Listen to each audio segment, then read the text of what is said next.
Vous savez que j'attache beaucoup d'importance au 4, au nombre 4, puisque je divise le cycle en 4 temps. Et donc c'est un rejet bien sûr du trigone, du sextile, c'est une division en 6, en 3 plutôt, en 3 pour le trigone et en 6 pour le sextile. Donc moi je suis pour le carré, qui vient du mot 4, quadrature, et pour le, qui est aussi le mot cadre, et pour la conjonction et l'opposition. Et alors quand on regarde une montre, hein, alors d'une certaine manière, on peut dire que même sur 12 heures, on peut diviser en 4 fois 3 heures. De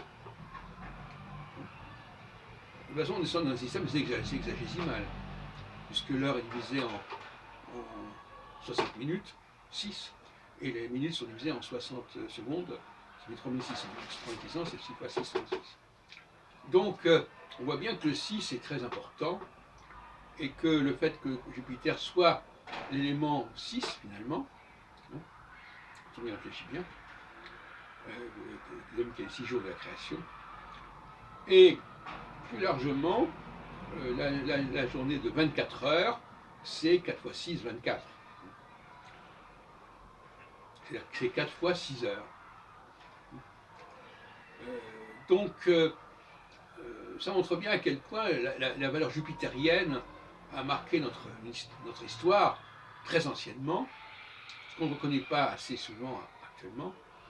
Et en tout état de cause, le 6 est beaucoup plus porteur que le 7. Vous savez qu'à un moment donné, je me suis beaucoup occupé du 7, mais le 6 est beaucoup plus satisfaisant. C'est un chiffre pair, c'est ce qu'on appelle un nombre parfait, puisque 1 plus 2 plus 3, ça fait 6. Bon, le 7 est un nombre impair, un premier, etc. Donc, l'importance accordée au 6 s'est pérennisée encore aujourd'hui, puisque nous continuons à diviser l'heure par 6, et que nos journées sont de 24 heures. Pourquoi 24 heures? 4 fois 6, 24.